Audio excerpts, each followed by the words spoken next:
that I had the pleasure also to visit few days ago. I'm of course talking about Michaela Weidner from Murana Stud. Murana Stud is one of the most recognized and successful farms in Germany that has been developing their breeding program since years. It was founded by Michaela Weidner in the 80s, and the farm is a clear example of a very successful breeding program, with a program that is built on the base of their homebreds, among which Murana Gscher, Murana Stud's incredible collection of mares. So tonight I'm here with you all because Michaela Weidner is here with us, and I want to invite her and accept her live with us because I have so many questions about to ask her. She's a very important and great breeder that I'm sure will share so much knowledge with you all. Ciao Michaela! Hi Francesca! How are you? I think you're sunny. Here we have a lot of rain, but you have the sun. You're lucky, like always. I have a beautiful sun shining on me. So yes, thanks God in Italy the weather is still very nice. Yeah, you are lucky, really. I'm just in a different kind of part of the world. So Michaela, I'm seated outside. As you can see, I have some sun. Maybe you hear some dogs barking because I have dogs around, but don't get scared. No. I'm very, very happy that you are here with us tonight. So thank you so much for your time because you are a great breeder. Guys, you have to know that I was at Michaela Murana Stud just a few days ago, and I really had a beautiful experience to be there at the farm and see what Michaela and Michael really built up in during the years. And this is why I invited Michaela, because I think that she has so much to share with you all as a breeder. So Michaela, thank you so much as first. Thank you for your visit. We was very happy to have you and your father on our farm. It was super nice, and of course thank you very much for your very nice words. This means a lot for us. Thank you. Thank you for me. So, Michaela, you are a clear example of a breeder because you based your breeding program on some certain choice, and you really, all the horses that I saw at your stud were completely homebred. So I think it's very long time that you don't buy anything. So, you have a beautiful stallion. We will go to him a little bit later. That is Murana Gscher. But you have a collection of mares that is just unbelievable. And this is one of the points I want to talk with you about tonight. Let's speak about the importance of the brood mares. Can you tell a little bit how you selected your group and how you choose the brood mares? I think very important is, if you start as a breeder, in the end you need to have a vision what kind of horse you also like. You know, everybody has maybe a little bit of different taste, and this is very important that you find your own vision. Of course, if you start with brood mares, you need to have solid horses. We all like pretty faces in the Arabians. I think we also have very pretty faces, but for a brood mare, it's very important also to have a good body, you have a good conformation, good legs, good movements. This is very important, and the most important thing is out of which families are the mares. When I started breeding, I had a very nice mentor. This was at the time Mr. Jaworowski from Michalovstadt, Poland. And for me personally, he was one of the greatest breeders our time, still now, because he had really such a knowledge about families, about dam lines, which stallions he used. It was always amazing for me. I had the chance to go 2-3 times a year, every year, to Michalov, stay some days there. And it was really such a experience, and it takes a little bit my way, how I'm breeding nowadays, you know, because he teaches me it's so important to have good families. And if you also see in the past in Poland, they have also the certain types, you know. Michalov has a different style of horses like Janov in the past. And this is also what every breeder needs to find his own style, his own type. And for me, the biggest compliment of visitors on our farm is when they told me, we know what you like and we know and can see what you are breeding. Because you can see there's an equal group of horses. Not every horse is different. Of course, every horse is a little bit different, but in the end, you need to see a certain style of horses. And I think this is very important. This is absolutely right. I want to tell you that we just received a comment from Saudi Arabia, Bian Marzoug, that say that they have the stallion Murana's Magic. So they say hi and they greet to you, Michaela. So, Michaela, you talked about the families and the lines, but like if we have to suggest to the young breeders, how can you select a good mare? Like you go around to buy a good breeding mare, how do you select it? How can you choose the right mare? I think if you start a new breeding program, it is very helpful to study a lot. Not only show results, you need to study over some generations. And then you can see it's in the end, it's easy. If you have a good family from the mares, which is successful, they are going ahead. They are strong dam lines, and then you can play a little bit around with the stallions. But if you have a strong dam line, a strong family, it makes your life as a breeder much easier. Again, I need to go a little bit back on the Polish side. If you see the famous E line or the famous P line, you can see over so many years and generations, they always give something special. And this is also what I learned in my time. So when I starting, I was selecting and was looking for certain families and certain dam lines to get it in my breeding program, and then try to create your own style and your own type. And this is the way it makes much easier, not to follow just the last world champion or the last this or here. You need to find your own way, and this is always the basic is the mother. The basic is the dam line. This helps a lot, because I had it many times when you have a nice mare and they ask you by who is the sire, and I always say you give the wrong question. You need to ask who the mother, because you know in breeding the mother gives between 60 and 70%. So you know there's much more coming from the mother line than from the sire line. And in the end, also if you use a stallion, it is helpful if you know something about his dam line, because this is again the same game. If you have a stallion out of a very good family, it makes breeding life much easier. And this is, in the end, it's easy. If you follow a little bit these rules, you can build up your own breeding program in a very positive, in a very successful way. Thank you so much for the advice. I think this can be very helpful for everyone, for the new and the old breeders for sure, even if maybe they have some more experience. And now, Michaela, I want to speak about your breeding program, because now I know a little bit more as I was there, but our followers, they don't. So can you please tell me which are the lines that you started with, that you base your breeding program on? Original, I started with an old German line. This was also the reason we called the farm Muranastadt. This was Murana 1 line. Unfortunately, from this mare directly, I have no offspring here anymore. But I find later on some, I think 15, 20 years ago, something else out of this family, which is still now on the farm. So we have still one family with this Murana lines on the farm.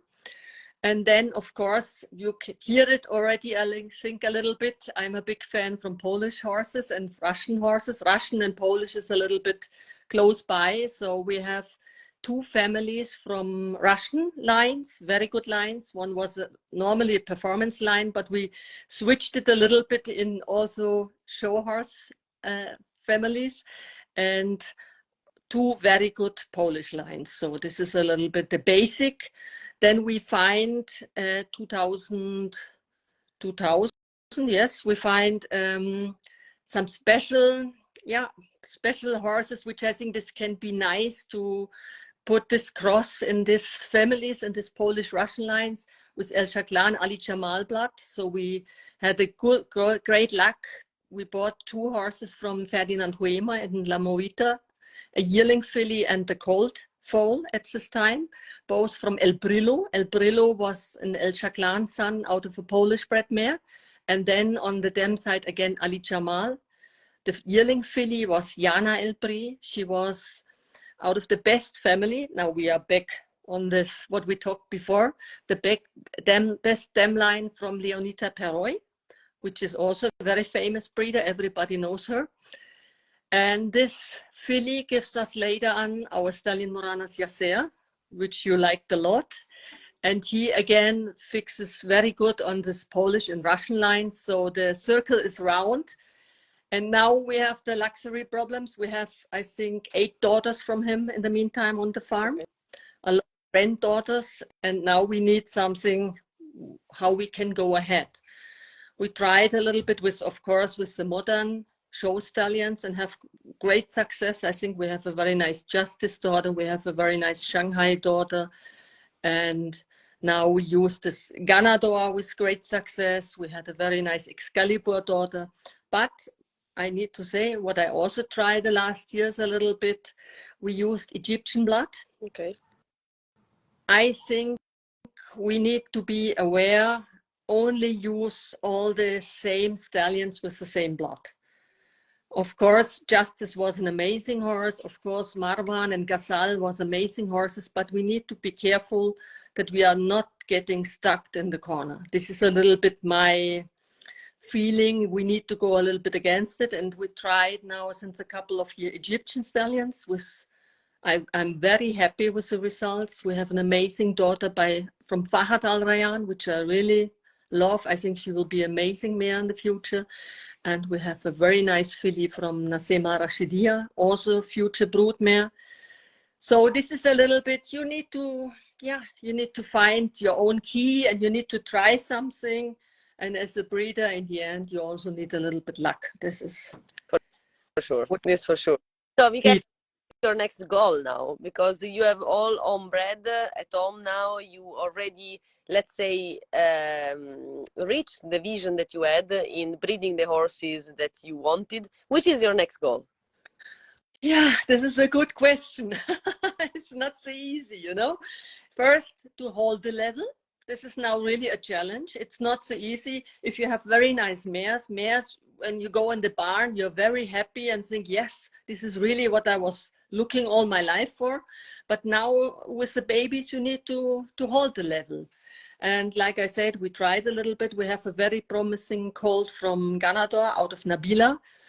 And last year, the first time, we make a line breeding on Yaser and on Nioba, which was one of our foundation mares. And I was very happy with the result. So we get an amazing filly. Maybe we try this a little bit more next year. But of course, it's always a challenge. I have some ideas in my mind. I want to use a very nice Egyptian stallion next year, which I see some really nice offspring. And yeah, we always need to try. Of course, we have only a small group of foals every year. We have not more than 8-9 foals. So this is a small farm. So we need to think 5-6 times before we use some stallions for breeding. But we try, and this is a challenge, and this keeps us going, you know. For sure. And Michaela, I know you don't sell much of your of the horses that you breed, because as you told me when I was there, one of the key that made you be successful is that during the years you always kept the best horses you bred for yourself and you didn't sell, because you wanted, of course, to improve and improve and improve. And now, as you are here with us, do you think there will be in this moment the chance for someone to maybe purchase one of your horses, or still you are on the line that of course you have to keep your best horses? You know, the story is, yes, we always kept the best horses. We had for some horses really very nice people here and good offers, but like you said, we can't sell them because we was on the ground to build everything up. And I need to say we had years a lot of colts. So we was unlucky, and if we have a nice filly, we really want to keep it. The last 2 years we was very lucky. Last year we have 9 fillies. This year we have also mainly fillies. Wow. So it's really now we are in the luxury situation. We have so many females on the farms, and then we really can offer something now because, and we have of course some mares pregnant. So I need to sell something, otherwise Michael is behind me. So for every one of you that is listening and watching our live, you have to take the opportunity, because I don't know when this will be repeated, but in this moment maybe Michaela will sell something. So just take a note in your agenda. And Michaela, I have 2 more questions for you, and then I will let you go.